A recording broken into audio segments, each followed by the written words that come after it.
I'm closest to the lectern. I'll sit at on the other. Yes. Okay. Great, thank you.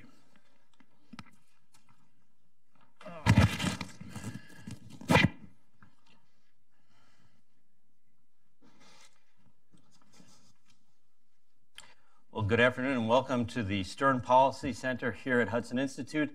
I'm Ken Weinstein, President and CEO of Hudson Institute. Delighted to welcome you back for the Ambassador Series, in which leading voices in the diplomatic corps give their views on world affairs and relations with the United States. This series fits very comfortably into Hudson's mission, which is to promote U.S. international leadership and global engagement for a secure, free, and prosperous future. We are delighted to have the Ambassador of the Federal Republic of Germany with us today, Emily Haber. I'll introduce her shortly. We at Hudson have a long history of work on Germany. In the good old days, we had an office in Bonn, and our books were regularly, and manuscripts were regularly published in German. That doesn't quite continue today, but I can say that one of our colleagues, Peter Rao, who focuses primarily on Germany and U.S. German relations, is just returned from a week in Germany and can't be here because he's doing live coverage of the U.S. elections for ARD, and last night he was on CDF, or early this morning he was on CDF. So we have, we're doing a robust body of work on U.S. German relations, U.S. European relations, on Germany itself. We have close partnerships with major Stiftungen in Germany, Konrad Adenauer, Friedrich Naumann, Hans Seidel, the Kerber Stiftung, the Atlantic Brücke, and are discussing with the Ambassador Walter Russell Mead, who is the Ravenel Curry Distinguished Fellow in Strategy and Statesmanship, has most recently been the Richard von Weizsäcker Fellow at the Bosch Stiftung. So, and I should finally note that we have been fortunate to host two of the three leading candidates in the CDU to succeed Chancellor Merkel as head of the CDU in the last couple of months. Well, you need to hurry then. Exactly. Yeah. Well, I don't think we're going to get the third. Although Jens Spahn, if you're listening, you've got a very warm Einladung to come here to Hudson. Now, the series is anchored by Walter Russell Mead. As I noted, Walter is the Ravenel Curry Distinguished Fellow in Strategy and Statesmanship. I think this is the first time I'm using your new title here, and with great appreciation to our good friend Ravenel Curry for his thoughtful and generous support of Hudson Institute. Walter is the Dean of Observers of U.S. Foreign Policy. His Global View column in the Wall Street Journal is the most widely read column on U.S. foreign policy today. And I'm especially delighted to welcome Ambassador Haber to Hudson. She has gotten rave reviews since arriving in the spring here as Germany's new ambassador to the United States. She's a native of Bonn. She served most recently as State Secretary in the Federal Interior Ministry, where she focused on Homeland Security and migration at the height of the refugee crisis in Europe, worked closely with American officials on the fight against terrorism and against cyber attacks. Previously, she was the political director of the Foreign Ministry and then the State Secretary at the Foreign Office, the number 3 and number 2 positions in the German Foreign Ministry, and the first woman to hold either position, and also the first woman to be named German ambassador to the United States. Previously, she held numerous diplomatic postings in Ankara, at the OSCE, handled Balkan issues, handled Russian issues at the Foreign Ministry. She holds a doctorate from the University of Cologne on German foreign policy, looking at German foreign policy at the outbreak prior to World War I. So without any further ado, it's with great pleasure that I turn it over to Walter and Ambassador Haber. Thank you very much.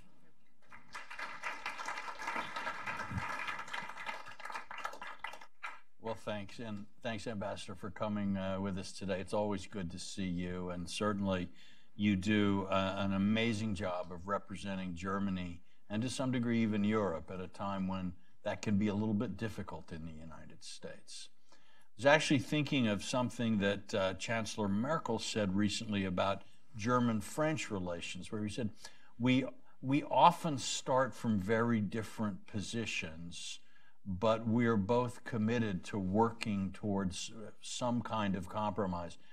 It struck me as at least a partial description of the U.S. German relationship, too. Do you think these days we're getting closer to some kind of of compromises or way to working together, or is a distance still widening in your view? It probably depends on what prism you choose.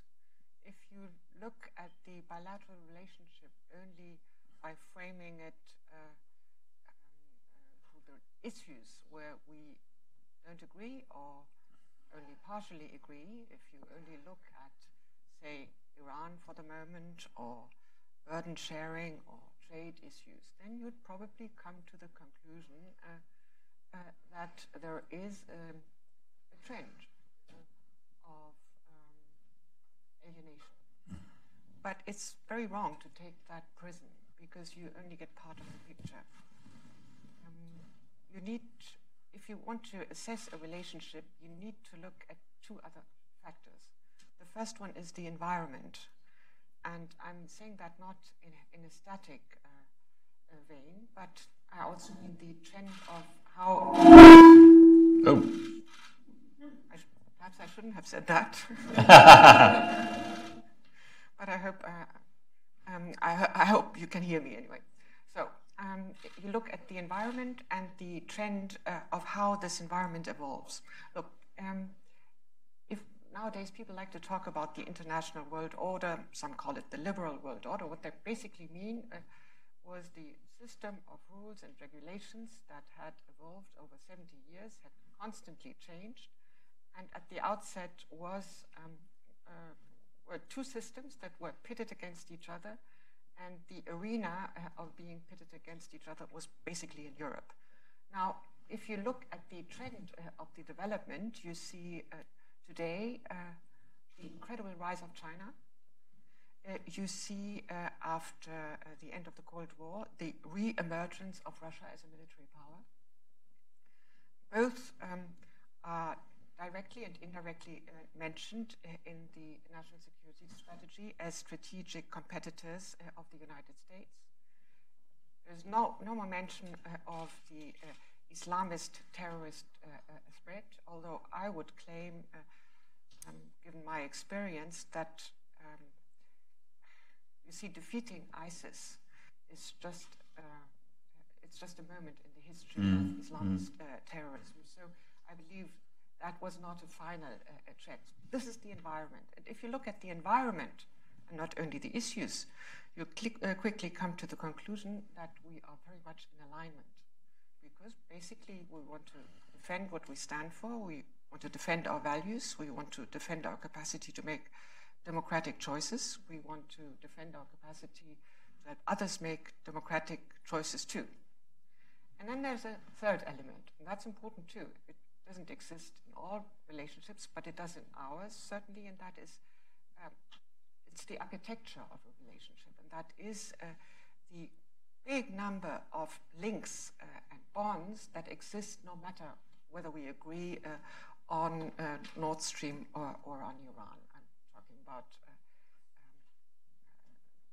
sister cities, 200. I'm talking about jobs that are created by German companies in the U.S., nearly 700,000. I'm talking about the foreign investment of Germany in this country. I'm talking about the school and university exchanges, over 10,000 in each direction. So this is the geology of a relationship, and it doesn't go away or evaporate if we agree on single issues. So this was a very long answer, but I threatened I was going to be long in my answers. Right.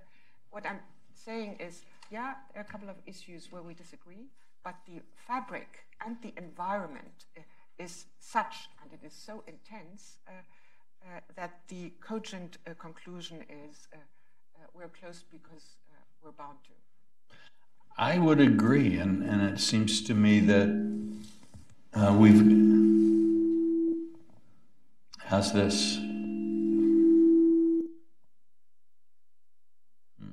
Too hot and too cold here. Maybe we have the Goldilocks mic now. But it does, I think you're absolutely right, that the structure of the relationship is extraordinary. I mean, how many groups in Washington and in Berlin are oriented toward deepening this kind of conversation? Looking at how that might be working out in practice, I know that Germany and the Trump administration start from very different positions on the JCPOA. But I know also there were some very intense conversations about once the Trump administration had made its decision, there was still a question of implementation. And there were certain concerns that Germans and others had about implementation. How well or poorly has that process gone, do you think? Have some of the important German concerns been met or not? I think it's fair to say that while we disagree on the value of the JCPOA, we don't disagree on the strategic objectives. We don't disagree with the assessment that the Iranian behavior in its neighborhood is malign. We don't disagree on the missiles program. We don't disagree with regard to the sunset clauses. These were all aspects that had been factored in, as a matter of fact, during the negotiations, which it's fair to say, too, has been led by the United States for a long time. So when the United States withdrew from the JCPOA, we continue to say we see a merit of keeping Iran in the agreement, because if it left the agreement and if it returned to its previous enrichment policy, would it make the region safer or less safe? Would it make the region and Iran more predictable or less predictable? So in our risk equation, we came to the conclusion that it should be in our shared interest to make sure that whether the United States left the agreement or not, Iran would stay in it, and thus contributing, which would mean that the European states and the other countries in the JCPOA would contribute to relative security in the region, or at least to preventing not to accept a further dissolution of security. So that was our position.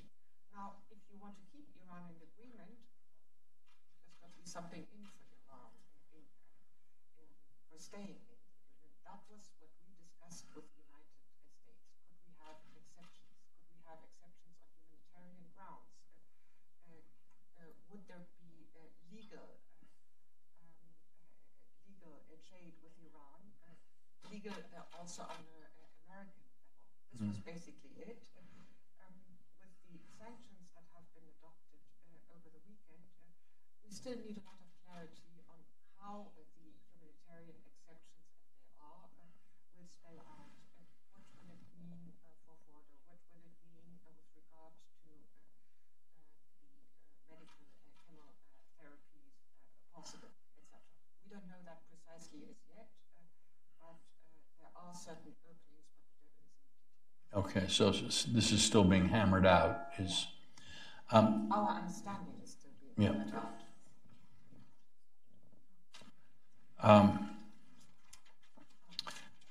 I hope I'm not too excessively loud here. Seems to be my fault.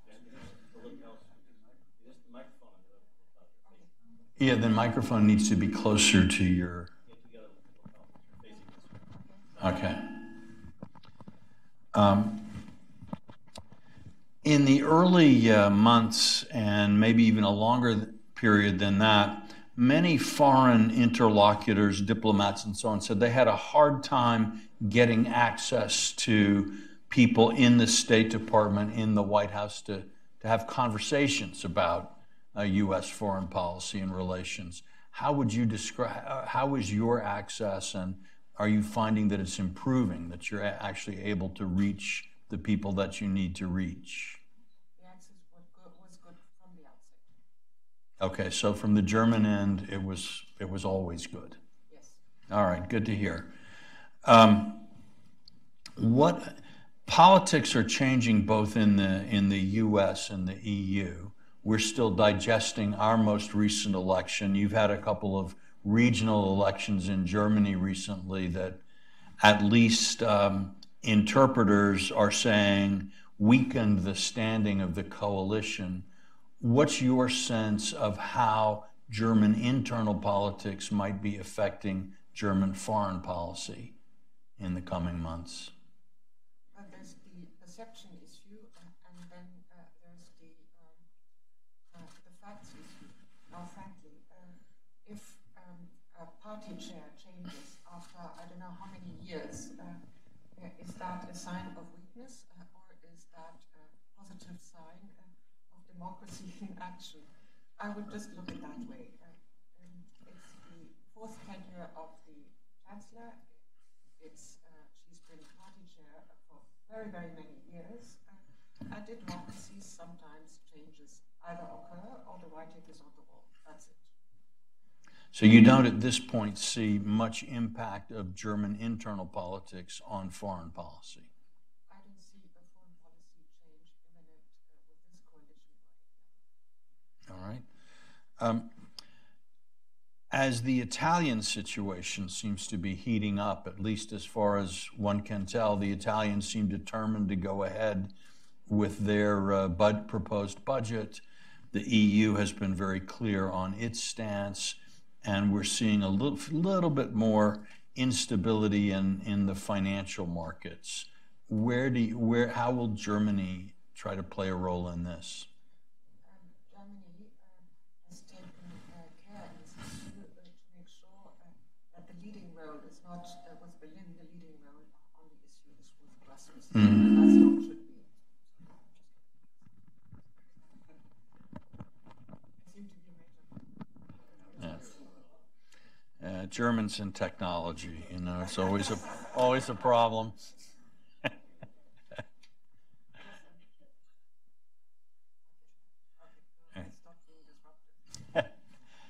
And the rise in populism generally, we see it obviously in the United States. We've seen it in Europe, even in Germany. We've seen it most dramatically recently in Brazil. How do you see this affecting this liberal international institutional order? How can one strengthen the order? Can the populists be integrated into this, or is it simply a question of struggle? It really depends on what your analysis is, what triggers populism. And there's no unified reason for that. Even looking at Germany, I would say that different reasons have given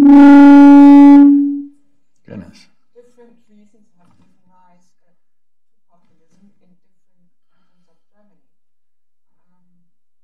In Bavaria, for example, it's not really the income equality gap that has given rise to populism, whereas in eastern Germany, there's been the issue of respect for collective biographies, or the sense of having witnessed a disrespect for these that was important. All in all, I would say that one reason tends to be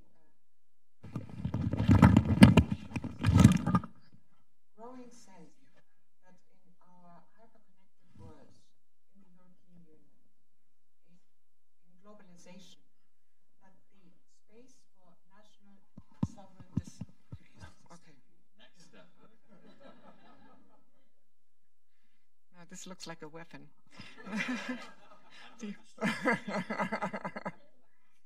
Simply, what I'm trying to say is the space for national sovereign decision is declining in the world of ours.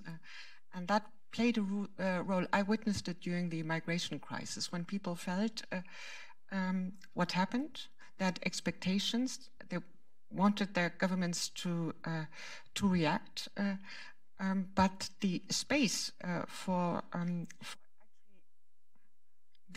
actually reacting was limited by European law or by European institutions or by international law. It was a fact. And that made people say, where's our control? And I find you see that across Europe, that phenomenon, but I see it here as well. So it is less linked to the European Union. It is linked to the experience of people that, while they hold their governments accountable for decisions they take, they see that the governments are ring-fenced in their ability to make decisions. And we'll have to tackle that. That will be center stage when trying to integrate populist movements and populists in our system. Now, you mentioned the liberal world order. It's not an expression I use.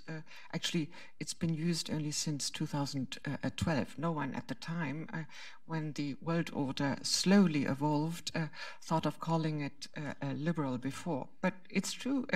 What we've seen is the emergence of rules and regulations and institutions that determined decision making. And I would say for Germany, but I think that every European ambassador that would sit here would echo what I'm saying, that this multilateral order has made us safer. You see, in a European commissioner the other day said there are two sorts of European countries. The first sort that is small, and the second sort that simply didn't realize as yet that they're small. And if you know that, you understand instinctively that you need, in order to have a cloud, you need the leveraging power of alliances. Once I read that the power of the United States rested on many pillars, true, but it also, and probably centrally, rested on the fact that it had, I think it was 69 alliances, more than any country in the world.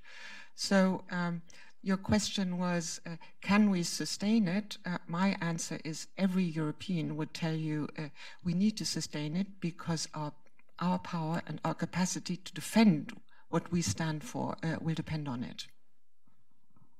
It's interesting when you think about the sort of institutional problems that national governments, when they're really moved, can usually take action pretty quickly. But as you say, in many cases, they are too small. Even the United States can be too small to deal with some problems on its own. But international institutions, almost by their nature, are very slow to work. And the answers that they come up with are generally speaking, often less satisfactory to democratic public opinion in all the member states, because these international institutions generally come up with answers that are not identical to what the political processes within each country would produce. So they've got this sort of double handicap. Yeah. How do we work on that? How do we address that? It's true that any alliance or any international order is flawed. It's never perfect. It rests on compromises. It rests on the institutions that are probably not ideal. The international world order after the Second World War was never based exclusively on rules and regulations. On strategic issues, we've seen many unipolar moment or unilateral moment. That's all true. But the question remains, and I suppose we might come to different conclusions there. Is this flawed, imperfect, constantly changing order, is that better, preferable to a situation that creates a disrupted status quo with no predictability? And does the latter empower those countries that were never in favor of the multilateral order because either they were not part of the international arena when it was set up, or because they did not like the constraints that were enforced on them on the evolution of which they had no say? So in this risk equation, Germans and Europeans would come to the conclusion, we prefer by far a situation that may be flawed but is adaptable and should be adapted to a situation that would, you mentioned President Weinstein, that I wrote my PhD on the prehistory of the First World War. Well, that was, in Kissinger's words, a diplomatic doomsday machine.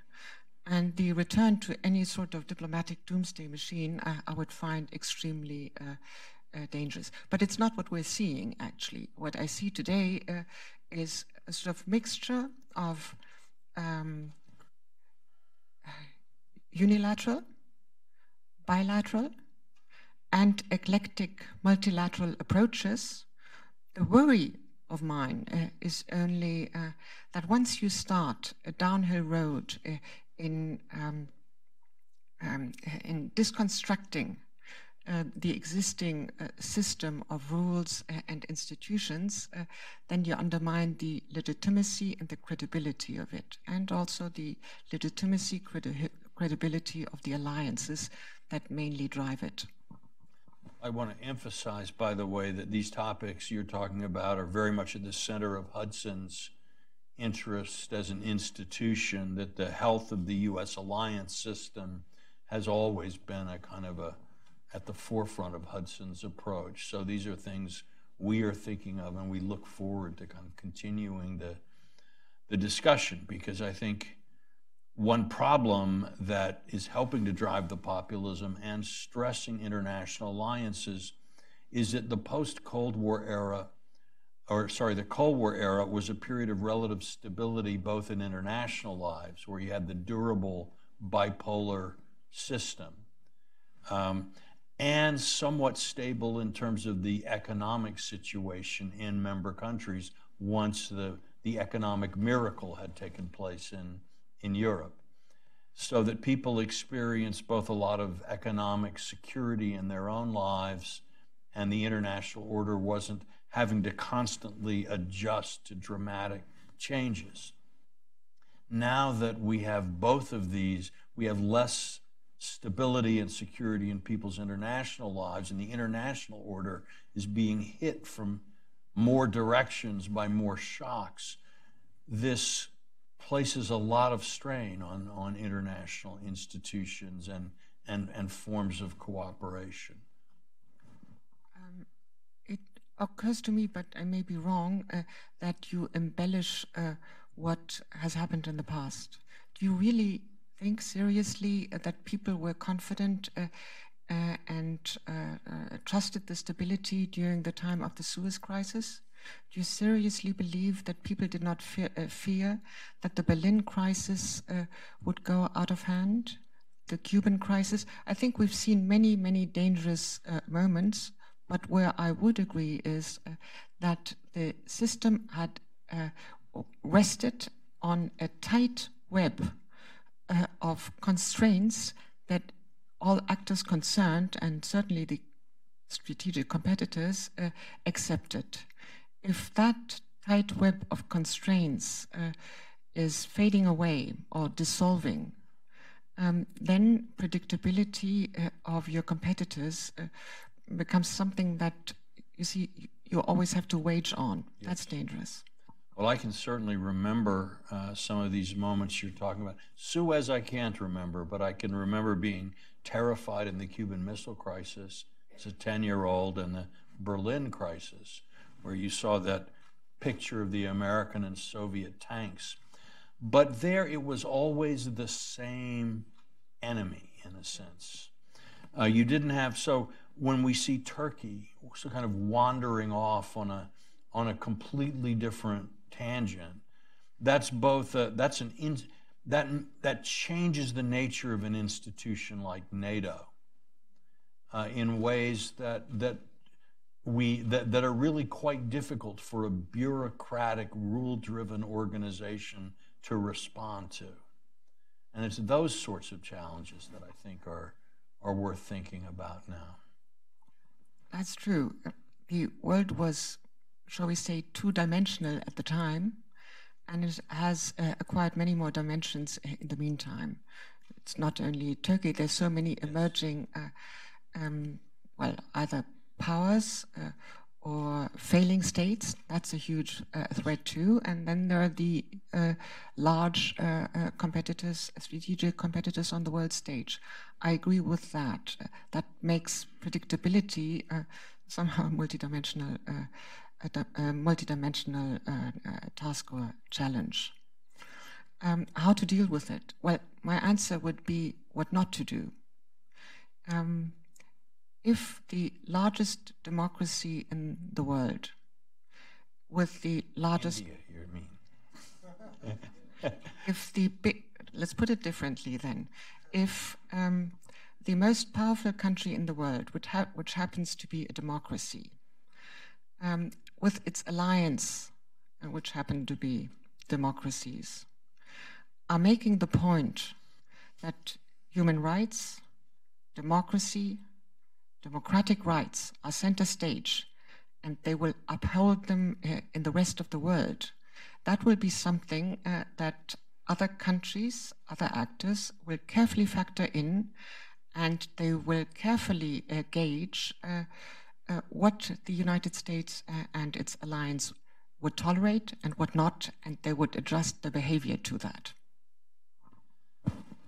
It was actually on this very platform that Vice President Mike Pence made his speech about U.S.-China relations a few weeks ago. And that speech, at least from where I sit, seems to be reverberating both domestically and abroad, that in the U.S., it's interesting how uncontentious China policy has been in a very polarized time. I think many Democrats, and for that matter, some Republicans, object to elements of the president's trade approach and so on. But the general idea that the United States needs to deal with the reality that China is not moving toward the kind of responsible stakeholder role that had been hoped for. Seems to be unifying opinion in the U.S. How do Germans see this development? We've been discussing this with the U.S. for a while. Actually, we had I believe, fifth German-American consultations on China just the other week. And we come from the same vantage point there. If we look at intellectual property theft, if we look at market access, if we look at enforced joint ventures, if we look at the way that WTO rules are being bent. So basically, we're on the same page. Only, once again, everything happens in an environment. And if the general environment is seen as an arena where you compete with your allies for relative power, then somehow it seems to be, it doesn't really seem to fit. Mm-hmm. So I think we'll have to tackle both our alignment on China issue and dealing with bilateral, now transatlantic European issues that are simply, they're not linked, but in the general picture, you'll have to look whether things fit or whether they don't. We've seen some real up and downs in both the level of rhetoric and intensity of discussion between the U.S. and the EU on trade. From your perspective, how do things look right now? I don't think we've seen an escalation of tone or style since the two presidents met mid-July, discussed the way forward and charged both delegations to enter a scoping exercise on how to move forward, and that's what's happening right now. And you feel there is some progress happening as we speak? I'm sure that everyone sitting around the table would say so. All right. Well, there's some encouragement. So that might lead to the situation you were speaking of, where the cooperation on issues regarding China might become tighter if we were able to resolve these EU-US As I said, it's not linked. Right. We are genuinely convinced that it is our shared long-term interest to make sure that a huge country like China abides by the rules of the WTO and offers a level playing field to both the United States and European countries. Only I'm also saying that if you do that, you cannot simply at the same time enter a trade dispute with the European Union and the United States, because it would somehow undermine the position that you're trying to strengthen. All right. I take your point. Let's turn to another cheerful subject, Russia. I think after, there was some talk early in the Trump administration that that for whatever reason the U.S. and Russia were about to reach a new kind of entente. That no longer seems to be on the cards. If anything, the relationship is moving into a rather deep freeze. And probably with the Democrats now in control of the House, that's even more likely to continue. How does Germany see its relationship with Russia and Russia's role in Europe at the moment? We've been in an alignment with the United States on the Syria issue, the chemical weapons issue, with the Skripal case. We've been in alignment on the Ukraine, and we have supported sanctions in all of these cases. Having said that, we need to look at geography. It's our geography. Russia, and the way we deal with Russia is something that will be important to any European. So dealing with Russia from the European point of view cannot be only about sanctions. We agree that any cyber intervention needs to be responded to and reacted to. Actually, look at the way we attribute cyber attacks nowadays. We've moved a step forward there as well, and we'd be in alignment with you. But in dealing with a big neighbor and country like Russia, sanctions can't be the only tool in the toolbox. And in my experience, sanctions usually work if they target compliance and if compliance is feasible. Mm-hmm. And if the targeted country realizes that it will work out and something will be in for this country if it complies. If it's only about punitive measures, the targeted country will ask the question whether compliance isn't the issue, but a structural change in the power configuration. So for sanctions to work, you need the compliance bit, and you need the opening that will facilitate, that will make it possible for the targeted country to reconsider and return. What you're really saying is that sanctions can only do so much, and if you try to push the sanctions process beyond that, you're unlikely to get a satisfactory result. Is that it? Yes, in a way. I'd say that sanctions are the strongest form of diplomatic language, and they work if the goal is compliance, and if the country sees that compliance is actually feasible, then they work. They might not work overnight, but over time they will. Does the Magnitsky Act, in your mind, sort of go beyond what sanctions can do, or is it a good example of using sanctions? The Magnitsky Act opens the possibility for sanctions in future as well. And there again, I'd return to what I said before.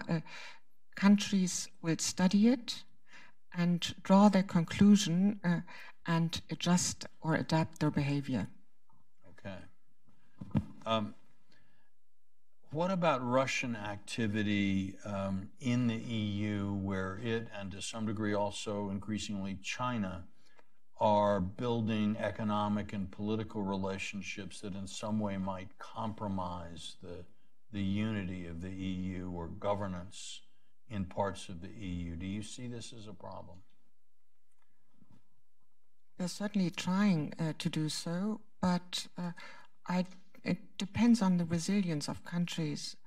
I don't know whether you remember the Lisa case. That was a case where, at the height of the migration crisis, where the allegation was that a young Russian-German girl had been raped by two migrants, and it made a huge case. We saw a number of demonstrations across Germany, beautifully choreographed, I tell you as someone who worked in the Interior Ministry, and the case was completely invented. That became clear. Fake news. It was, it was fake news, but a case that the Russian foreign minister mentioned at a press conference when sitting beside the German foreign minister, even though the German police had already established the facts. There was reaction to that. I believe that this case, because it simply had been had gone too far, had created in the longer run some resilience of the population against any such attempts. So I would say free press and constant observation and reporting has contributed to produce immunity against attempts of this sort. What about the you mentioned the reemergence of Russia as a military power. What implications do you see for NATO, for German defense spending? And presumably we expect the Russians to continue along this path, at least to some degree. There has been a turnabout in my country and in NATO ever since 2014. And that doesn't happen rarely, do hear complaints from American friends that we don't move forward quickly enough. But it's fair to say that between 2014 and 2024, the German defense budget will have risen by 80%. It will be the second largest defense budget in NATO. And while the 2% objective, yes, that's one of the Wales commitment, is there. We don't deny it. We're moving towards it. 80%, as I said, that's not nothing. There are also other factors that need to be looked at. Capabilities, for example.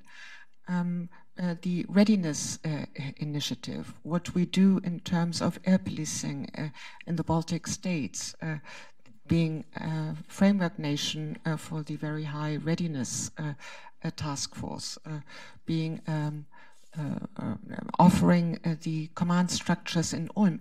It's all part and parcel of a general policy. And I do find isolating surgically the issue of the 2% is really quite arbitrary.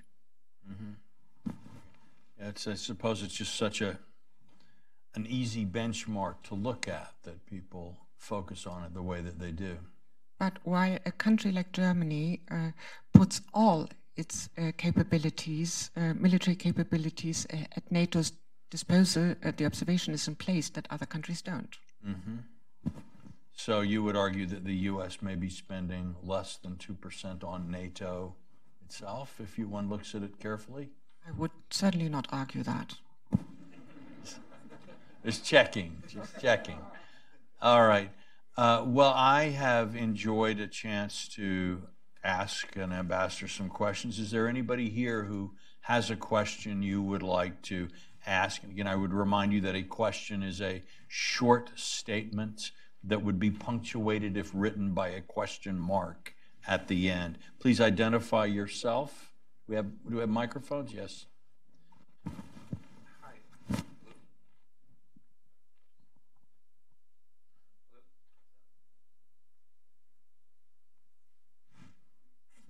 We're working on technology here at Hudson.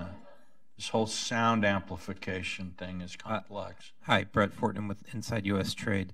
In terms of the current trade talks, I've been told I can't call them negotiations yet, that are happening between the U.S. and the EU.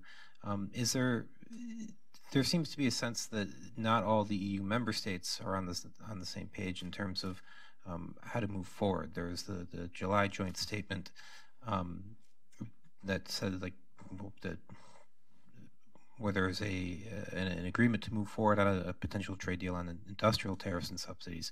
But do you get the sense that whether it's Germany, France, or the EU 27 plus one are all in agreement that a free trade deal is possible with the EU right now, or excuse me, with the US right now? Well, EU member countries doesn't seem to, okay? It's on.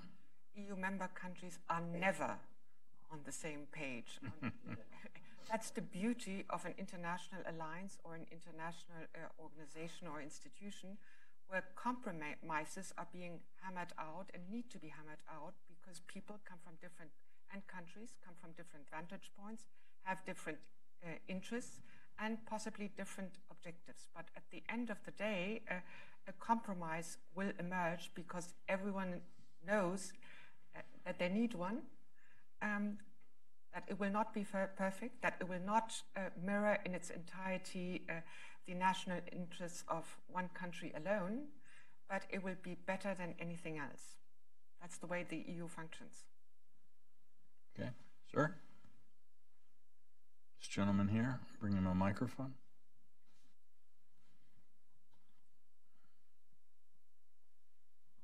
Thank you. I'm Peter Shutley, retired Foreign Service Officer.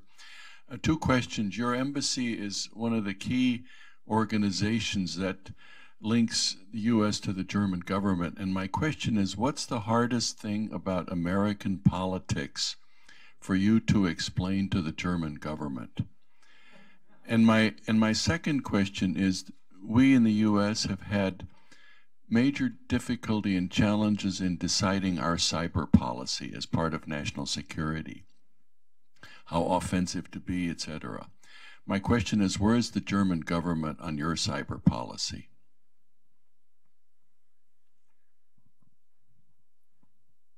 What's the most difficult thing to explain? I don't really know. But what I know is, what is the thing I explain most? And that is, I tell people to focus on the substance of issues and look at the substance of disagreements or partial disagreements. Look whether they are partisan or bipartisan or non-partisan, and ignore the, shall we say, the international staging bit. Factor in that there are different audiences for foreign policies in your country as in mine, and focus less on what is directed to the other audience, and focus on the issues, and focus possibly, I found that a good advice, on the continuity of some issues. On the cyber strategy, I don't quite know what you mean. We have set up a cyber strategy 2 years ago. It's constantly being evolved, and as the cyber realm is developing in a breathtaking speed, so does the reaction and the preparations of my government.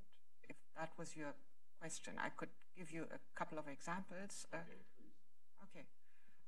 A year ago, or a little more than a year ago, we've set up an institution in Munich that is trying to look at tools and instruments and processes in order to deal with malign cyber hacking, be it by international actors or be it by individual actors. It took some time. We probably did it too late. We did it against, at some stage, adversity in the national public opinion of ours, but it was something that needed to be done. Next question, yes, over here.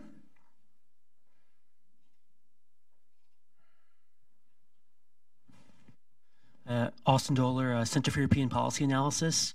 I'm wondering, from your perspective as a senior member of not only the German government, but also of the CDU, what do you think the prospects are of Chancellor Merkel's staying as Chancellor through 2021, even though she won't be CDU's leader at that point? I'm afraid I'll have to disappoint you. I'm neither senior nor am I a member of the CDU. Which makes me superbly unqualified to answer this question. All right. In the back, yes, sir. Yes, my name is Roger Cochetti. I work with private equity in the technology sector, and my question kind of goes back to one that was about which you spoke earlier, but it's obvious that every American administration for the past 70 years has expressed virtually unqualified support for the concept of a multilateral military alliance, that inherently that's a good thing. And it's also no secret that this administration has expressed misgivings about the concept of a multilateral military alliance. And put briefly, and I'll ask you to react to the conceptual challenge, I listened to one of the president's advisors say that this whole idea of a multilateral military alliance comes down to the fact that we all take a vote.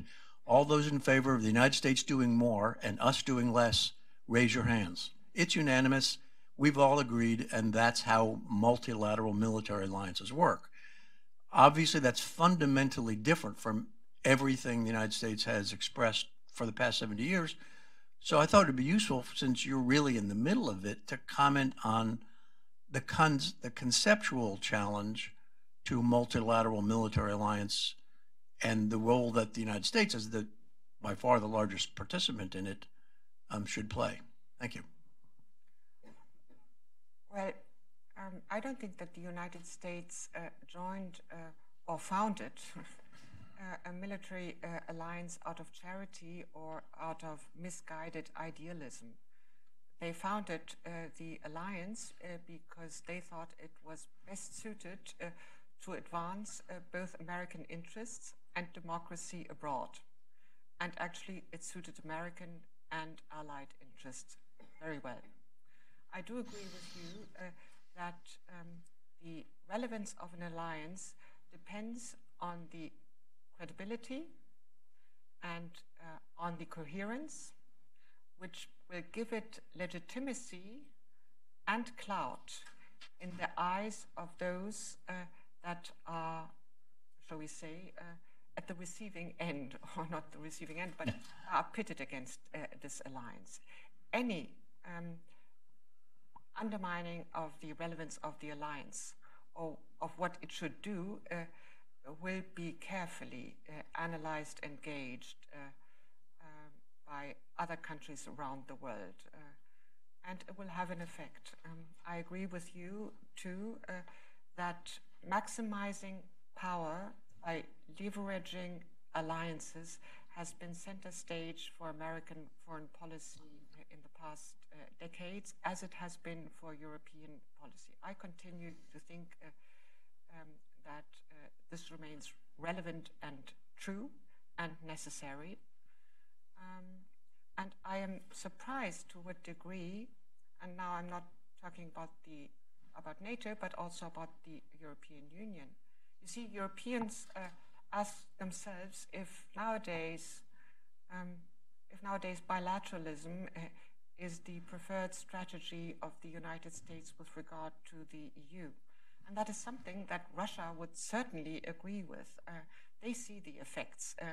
They reinforce the effects, because that's precisely what they would like to see in place, because it will tilt balance in their favor. Yeah, I think sometimes Americans fail to understand that for Russia, the EU is a real threat to the kind of presence they would like to have in Europe. And the United States, in my view, should certainly think twice about undermining something that is so important to keep Europe independent. And that Russia would like to see undermined. Precisely. And where it actually works hard to undermine it. Correct. Yes, sir.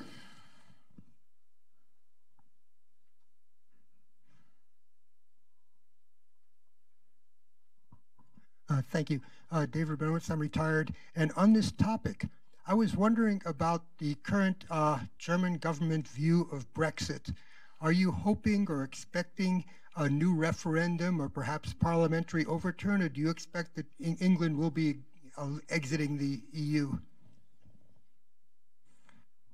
I don't know. What I know is a democratic decision has been taken 2 years ago. 2 years ago. We are grappling with the consequences. We are negotiating, and what I also know is that whatever the consequences or the results, Great Britain will remain one of our closest partners outside of the EU, or preferably, and that has always been our point, inside of the EU. Mm-hmm. We might have time for another question. Over here.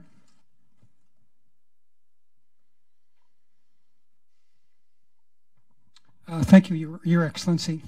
My question is, you mentioned, I think, that you were with the could you identify yourself? Howard Marks with K Street Alternative Energy Strategies. You mentioned you were with the Ministry of the Interior. So many of us have been following now, 25 years after the fall of the wall, what's happening in the former Eastern Germany, or Eastern Germany today, especially around youth unrest and so on, political dissatisfaction.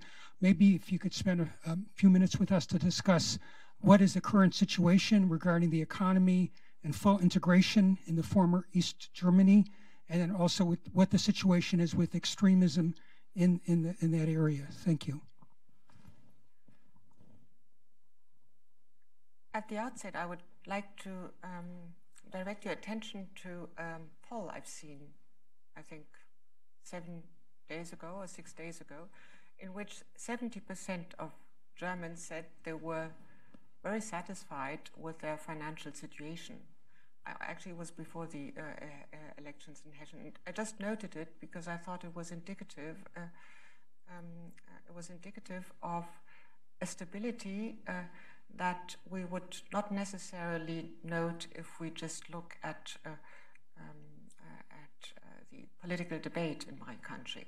But now returning to the state of affairs in Eastern Germany, whereas in the 2 elections, both in Bavaria and in Hesse, you've seen that either right-wing or left-wing parties at the fringes received some votes, but not so much, really, not compared with the East. It would be a different picture in the East with regard to both parties, right-wing and left-wing radical party. And I think it's closely linked to what at some stage today I noted, collective sense of not, perhaps not belonging, that goes too far, but of less belonging. Today in an article I saw someone being quoted as first the West Germans, then the asylum seekers, and then the Eastern Germans, which of course is complete nonsense, but sometimes perceptions, even though they are nonsense, are relevant and need to be seen by politicians. That is something that will be at the center of any political discussion in my country in the future, because it will be at the center also of the future of populism. It's about identity and value and respect. Thank you very much. I think you'd all join me in thanking the ambassador for generosity with her time and with a very comprehensive overview. Thank you so much. Thank you. Thank you. And we can either try to get you out.